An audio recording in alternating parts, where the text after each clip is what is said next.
अस्सलामुअलैकुम जी, कैसे हैं आप सब। उम्मीद करती हूँ आप सब ठीक होंगे और मज़े में होंगे और खुश होंगे। वेलकम करती हूँ आप सबको अपने चैनल पर। और सुबह सुबह का टाइम है, तकरीबन 10 बजे का टाइम है। और कल मैंने थोड़ी बहुत पैकिंग की है, वो मैं आप लोगों को नेक्स्ट ब्लॉग में दिखाती हूँ कि मैंने क्या पैकिंग की है और क्या नहीं पैकिंग की। मैंने बहुत जो है ना मिनिमम सी पैकिंग की है, क्योंकि मुझे बहुत सारा सामान बार बार यहाँ से लेके आना वहाँ से लेके आना मुझे जो है ना वो सही नहीं लग रहा था। मुझे बहुत मुश्किल लगती है इस चीज़ में, तो वो की है। अभी सुबह मेरी नवीद से बात हुई है, शायद मैं आज शाम को ही घर चली जाऊँ या फिर कल मॉर्निंग में। तो आज या कल जब भी पॉसिबिलिटी बनेगी तो मैं जाऊँगी इंशाल्लाह। और उस लिहाज से फिर मैं देखूँगी कि मैंने किस तरह का जो है ना हर चीज़ पैकिंग करनी कितनी जल्दी। वैसे तो मैंने थोड़ी बहुत पैकिंग कर ली है। उसके बाद फिर मैंने कहा कि जब मैं वहाँ चली जाऊँगी तो फिर मेरी रूटीन बहुत बिजी हो जाएगी। वो इस तरह हो जाएगी कि फिर इज़ुल को भी मुझे टाइम देना पड़ेगा और बाकी चीज़ों को भी टाइम देना पड़ेगा। तो मेरे लिए इस तरह की डिटेल वीडियोस बनाना बहुत मुश्किल हो जाएंगी। अभी तो इज़ुल जो है वो मेरी नानी अम्मा के पास है, अम्मी के पास है। तो फिलहाल मैं यहाँ पे जो है ना बिल्कुल टोटली फ्री हूँ। तो इसीलिए मैंने कहा जो डिटेल वीडियोज़ है ना वो मैं आप लोगों के साथ आज ही बना के शेयर कर देती हूँ, क्योंकि बहुत सारे क्वेश्चन थे जो आप लोगों के साथ मेरे पेंडिंग थे, आप लोगों के थे, और मैंने भी आप लोगों के साथ शेयर करने थे। तो मैं यही सोच रही थी कि मैं फ्री टाइम निकाल के आप लोगों के साथ शेयर करूँगी। दो चीज़ें हैं। सबसे पहले आज अभी जो मैं वीडियो आप लोगों के साथ शेयर करने लगी हूँ वो एक टॉपिक पर है, और दूसरा टॉपिक है वो मैं नेक्स्ट वीडियो में आप लोगों के साथ शेयर करूँगी।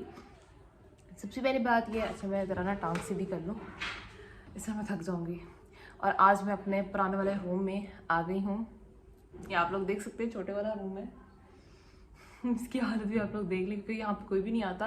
असल में जब ये घर बनाया था ना अब्बू ने, तो अब्बू ने ना हम तीनों बहनों के रूम्स जो है ना हमें बता दिए थे कि ये तुम्हारा रूम है, ये तुम्हारा रूम है। मेरे हिस्से में ये वाला रूम आया था, क्योंकि ये घर का सबसे छोटा रूम है। वो इसलिए छोटा रूम मेरे हिस्से में आया था क्योंकि मेरी उस टाइम पे शादी हो गई थी।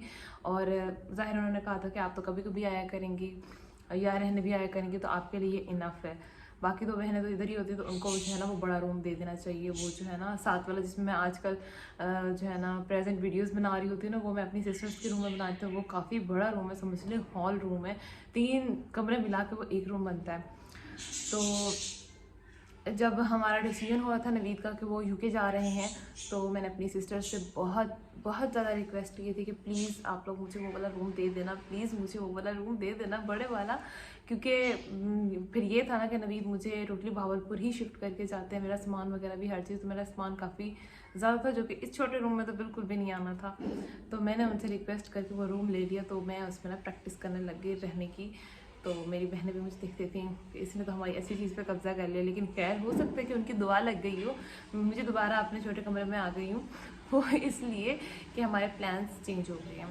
और कमरे की बात से ही स्टार्ट हुआ है, तो टॉपिक भी हमारा यही है कि पहले मेरे हस्बैंड जा रहे थे अकेले यूके।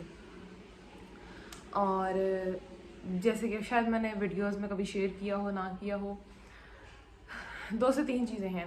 सबसे पहली चीज़ ये है कि वो इंसान बहुत छोटे से दिल के, इतना सा दिल है उनका, बिल्कुल छोटा सा। जब मैं उनके साथ होती हूँ ना, उनको ऐसा लगता है कि मेरे साथ तो यार कोई मर्द ही खड़ा है। मैं उनको इतना हौसला देती हूँ, इतना उनको अप्रिशिएट करती हूँ। कभी कभार ऐसा भी टाइम आता है कि सब उनको कह रहे होते हैं कि बस सब क्या करना है, क्या कर दिया तुमने ये वो। लेकिन उस टाइम पर भी मैं उनको कह रही थी नवीद आपने कुछ भी गलत नहीं किया, इसको इस तरह आप कर सकते हो। तो उनको बहुत ज़्यादा हौसला होता है। वो इसी कश्मकश में थे, तैयारी भी कर रहे थे, अकेडमी भी जा रहे थे, सब कुछ कर रहे थे, लेकिन वो बहुत परेशान थे। वो बता नहीं पा रहे थे, क्योंकि मैंने उनको साफ मना कर दिया था कि मैं आपके साथ यूके नहीं जाऊंगी, क्योंकि मैं अपने पेरेंट्स को साथ में छोड़ के नहीं थी जा सकती। तो वो बहुत ज़्यादा परेशान थे। इस तरह बातें करना, बस मतलब ज़ाहिर इंसान की परेशानी नज़र आ जाती है। तो उनको बहुत दिखते हुए फिर उन्होंने एक दिन मुझे बैठ के बताया कि आयशा अगर मैं आपसे लाइफ में कोई एक चीज़ मांगोगी, पहले मैंने ज़िंदगी में आपसे कोई चीज़ नहीं मांगी, कि मैं एक ही चीज़ मांगता हूँ, वो ये है कि आप मेरे साथ चलें। तो मैं काफ़ी ज़्यादा सोच में पड़ गई, एक्स्ट्रा सोच में पड़ गई, और मेरे लिए ये चीज़ बहुत टफ हो गई। एक साइड पे मेरे जो है ना घर वाले थे और एक साइड पे हस्बैंड साथ। लेकिन एट द एंड जाहिर है जो हमारा पार्टनर है हमें उसका सुननी चाहिए। फिर उन्होंने मुझे एक जो है ना कहते हैं कि ऑप्शन दी। उन्होंने ये कहा कि आपने यहाँ पे तो रह के कुछ करना ही है ना, कोई काम कोई जॉब कुछ भी, तो वहीं आप वहाँ पे तो कर ही सकती हैं अपने पेरेंट्स के लिए। मैंने कहा चलें ठीक है। फिर मैंने अपनी अम्मी को बिठाया, उनकी तबीयत तो ख़राब थी, लेकिन मैंने कहा नहीं, उनको भी हौसला देना बहुत ज़रूरी है। फिर मैंने उनको बात की, बताई, उनको सारी सिचुएशन समझाई कि मम्मा जी ऐसी ऐसी बात है ये वो। तो मम्मा ने भी कहा ठीक है बेटा, आप हमारी वजह से तो ना अपनी ज़िंदगी ज़ाया करो, ना अपने हस्बैंड को अकेला छोड़ें। तो वो लोग भी समझ गए, और वो तो पहले भी समझते हैं, लेकिन फिर मेरा ही दिल नहीं करता था कि उनको अकेला छोड़ के कैसे जाना है। आखिर बेटे भी तो जाते हैं दूर अपने पेरेंट्स के लिए, तो क्यों नहीं, बेटियाँ क्यों नहीं बेटे बन के जा सकते, हम भी जा सकते हैं बेटों के बराबर और काम कर सकते हैं अपने माँ बाप के लिए, अपने बच्चों के लिए, अपने हस्बैंड के लिए। तो ये चीज़ आई, फिर हमने उस पर वर्क करना शुरू कर दिया और हमने कहा चलें जी ठीक है, हम दोनों इकट्ठे जाएंगे, ईज़ुल को भी हम साथ लेके जाएंगे। लेकिन जब हमने प्रोसेस स्टार्ट किया और हर चीज़ का पता लगाना शुरू किया, तो यूके जाने का एक्सपेंस जो है ना वो बहुत ज़्यादा था। वो इतना ज़्यादा था कि हम लोग बिल्कुल भी अफोर्ड नहीं कर पा रहे थे। पहले भी हम लोग इस तरह जा रहे हैं कि नवीद के जो है ना हिस्से में जो भी थोड़ी बहुत ज़मीन आ रही है तो उसको सेल आउट करके हम जो है ना जाएंगे। लेकिन जब हमने सारी चीज़ का टोटली बजट देखा तो वो हमारे बहुत ज़्यादा हो गया था कि हम उसमें अफोर्ड नहीं कर पा रहे थे, क्योंकि ज़ाहिर है इतना ज़्यादा नहीं है कि हम इतना बजट अफोर्ड कर सकते। तो हमने फिर मायूस होकर बैठ गए बहुत ज़्यादा, क्योंकि हमारे पास ऑप्शन भी यही है। अगर हम एजुकेटेड भी हैं ना, तो हमारे मुल्क में हमारे लिए वसाइल नहीं है जॉब्स के, यकीन करें। हम जितने ज़्यादा स्ट्रगल कर लें, जो मर्ज़ी कर लें, हमें उस तरह की या कोई भी हमें नहीं मिल सकती, सीधी सी बात है। तो हमारे लिए हमारा लास्ट ऑप्शन यही था, लेकिन हम उस पर भी मायूस होकर बैठ गए। फिर हम अपने कंसल्टेंट्स के पास गए और उनको हमने अपनी सारी सूरत हाल बताई कि ऐसी ऐसी बात है, हम लोग इस तरह अफोर्ड नहीं कर सकते। तो उन्होंने हमें फिर ऑप्शंस दी काफ़ी सारी। उन्होंने फिर हमें जो ऑप्शन दी ना वो स्वीडन की ऑप्शन दी। उन्होंने कहा आप लोग यहाँ जा सकते हैं, स्पाउस के साथ जा सकते हैं, स्पाउस वीज़ा पर, और आप हस्बैंड वाइफ और आपकी बेटी भी आप लोगों के साथ जा सकती है। वहाँ पे जो बजट आ रहा है ना, जब हम यूके जा रहे हैं ना तो वो एक इंसान का बजट है, और जब हम स्वीडन जा रहे हैं ना तो उससे हाफ पे हम स्पाउस पर जा सकते हैं। तो वो हमें बहुत बेस्ट ऑप्शन लगा। लेकिन उसके लिए क्या था, उसके लिए रिक्वायरमेंट्स बहुत ज़्यादा थी, बहुत ज़्यादा। मतलब उसमें हमने जो टेस्ट दे के जाना है वो आइलेट्स हो गया, पीटीई हो गया, ये दो ही अवेलेबल हैं। सबसे ज़्यादा वहाँ प्रेफर जो है ना वो आइलेट्स को किया जाता है। तो उसमें मार्क्स हमें बहुत ज़्यादा चाहिए, एक्स्ट्रा मार्क्स चाहिए, और हमें उसमें कुछ डॉक्यूमेंट्स वगैरह भी हैं जो हमें एक्स्ट्रा चाहिए, और बहुत मतलब रिक्वायरमेंट्स वहाँ बहुत ज़्यादा है। यूके में तो इतनी रिक्वायरमेंट्स नहीं थी, हम कम मार्क्स भी अप्लाई कर सकते थे उस पर भी। तो हमने कहा नहीं, हम इसको अवेल करेंगे, क्योंकि हमारे पास ये ऑप्शन है कि हमने जाना ही जाना है।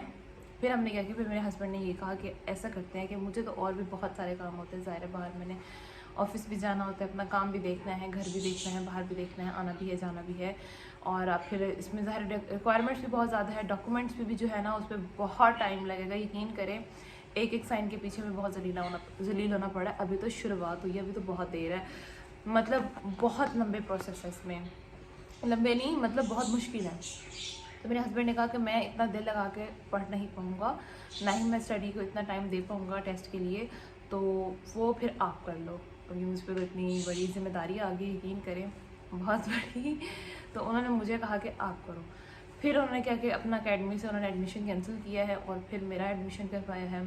और अब मैं टेस्ट की तैयारी कर रही हूँ, क्योंकि मैं रोज़ अकेडमी नहीं जा सकती, अकेडमी काफ़ी दूर है, और इसलिए फिर उन्होंने मुझे ऑनलाइन क्लासेस लगवा के दी हैं। मेरी रात को 10 बजे से 11 बजे तक क्लास होती है, जब बिल्कुल मैं थक चुकी होती हूँ। उस टाइम पे एज़ल के साथ मेरी फ़ाइट चल रही होती है, और साथ में क्लास का भी टाइम हो जाता है। 3 दिन से तो मैं मुसलसल अच्छी क्लास ले रही थी, लेकिन कल रात को एज़ल बहुत परेशान कर रही थी, घर वालों से बिल्कुल भी नहीं संभल रही थी, ना अम्मी से ना अब्बू से, किसी से भी नहीं। तो मुझे मजबूरन क्लास कैंसिल करनी पड़ी। लेकिन फिर मुझे इतना रिग्रेट हुआ, मैंने कहा अगर मैं ऐसे ही करती रही तो फिर मैं अपने गोल्स जो है ना वो अचीव नहीं कर पाऊँगी। और साथ ही साथ अब नवीद की लाइफ भी मेरी लाइफ के ऊपर डिपेंड कर रही है। पहले तो वो खुद जो मर्जी कर रहा था, मुझे टेंशन नहीं थी कि इसने पास करना है नहीं करना, जो करना है इसको पता है। लेकिन अब मुझे बहुत ज़्यादा टेंशन है कि अगर मैं इसको बीच में वीडियो जो है ना वो रुक गई थी, क्योंकि मेरी स्टोरेज फुल हो गई थी, मेरी मोबाइल की। तो अब मेरे पास ज़्यादा बहुत बड़ी जिम्मेदारी है, मैंने इसको अब बहुत मेहनत से जो है वो पूरी करना है। उम्मीद है जब इंसान किसी चीज़ के लिए कोशिश स्टार्ट करता है और जज्बा भी होता है, तो मेरे ख्याल से हो जाता है सब कुछ। लेकिन फिर भी मैं कोशिश करूँगी इंशाल्लाह, बहुत ज़्यादा कोशिश करूँगी और मैं कोशिश भी कर रही हूँ कि मैं काफ़ी टाइम दे सकूँ। खैर अच्छा, बात बीच में रह गई। तो अब हमने क्या प्लान किया कि अब हम लोग स्वीडन जा रहे हैं अल्लाह के हुक्म से। और वो इस तरह जा रहे हैं कि मैं जाऊंगी स्टडी वीज़ा पर और नवीद मेरे साथ जाएंगे स्पाउस पर।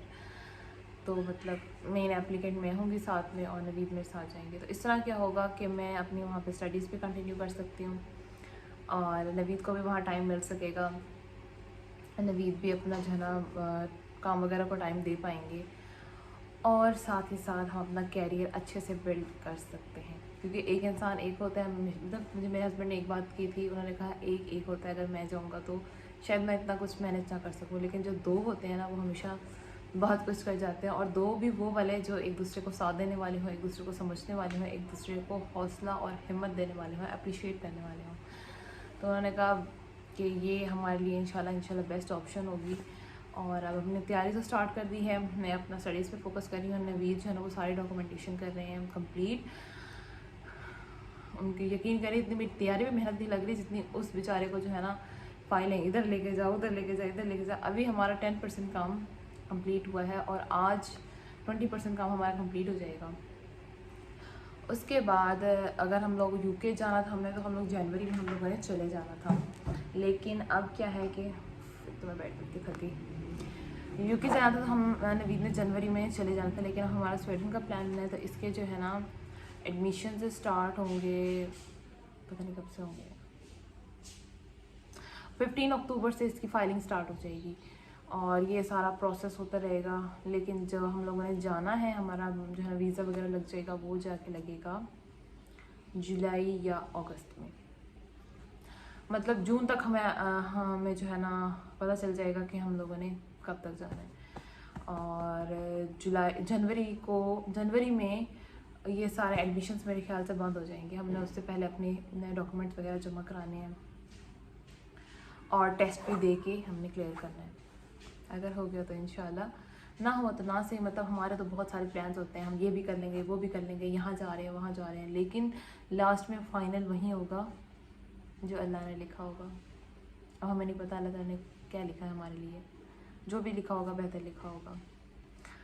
और साथ में मुझे बस एक टेंशन है, वो ये है कि इज़ हमारी बच्ची बहुत छोटी है, लेकिन खैर अगस्त तक हमने जाना है तो हमारी बच्ची जो है ना 1 साल से ऊपर की हो जाएगी इंशाल्लाह। तो थोड़ी सी हमें हौसला हो जाएगा कि थोड़ी सी बच्ची हमारी बड़ी है। लेकिन वहाँ जाके हमारे लिए थोड़ा सा टफ़ टाइम होगा। मुझे भी ये समझ नहीं आती, ज़ाहिर है वहाँ जाके पता चलेगा कि अब इतनी छोटी बच्ची होगी हमारे साथ, ज़ाहिर है मैंने पढ़ने भी जाना होगा, फिर काम भी, फिर नवीद भी काम पे होंगे, हम अपनी बच्ची को किस तरह साथ हैंडल करेंगे। खैर डिसीजन तो हमने ले लिया है इंशाल्लाह, और कोशिश भी हम इसके लिए बहुत पूरी करेंगे। लोग होते हैं कि बाद में बताते हैं, लेकिन मैं पहले बता रही हूँ क्योंकि फिर फैमिली में जो है ना बात पता चली जाती है इधर उधर से। तो मैंने कहा उससे पहले कि मैं एक डिटेल वीडियो आप लोगों के साथ शेयर कर दूँ, क्योंकि ये नहीं होता कि हम अगर आप लोगों को नहीं बताएंगे तो हमारे प्लान्स कामयाब नहीं होंगे। आप लोगों को बता देंगे तो नज़र लग जाएगी, ये हो जाएगा, वो हो जाएगा। नहीं, हम किसी को ना भी बताएं ना, अगर हमारे नसीब में नहीं है तो नहीं होना। और अगर हम सबको बता भी देना और अगर हमारे नसीब में है भी तो हमें हो जाना है। ये चीज़ होती है। बस आप सब ने दुआ करनी है बहुत सारी, और साथ में बहुत सारा सपोर्ट करना है ताकि हम अपनी और अपने घर वालों की लाइफ अच्छी बना सकें। और रूम की बात आ गई तो अब मैंने छोटा रूम मुझे मिल चुका है दोबारा से। मेरी बहन ने कहा चले जी अब आप अपने रूम में खिसक जाएं, क्योंकि आपने तो यहाँ रहना नहीं है। खैर मजाक कर रही हूँ, मैं सिर्फ वीडियो बनाने के लिए इधर आई हूँ क्योंकि इधर कोई भी नहीं होता, शोर वगैरह नहीं होता। तो ये थी मेरी सारी कंप्लीट स्टोरी, और अब मिलेंगे अगली वीडियो में। तब तक के लिए इजाज़त दीजिएगा, दुआ में याद रखिएगा। अल्लाह हाफ़िज़।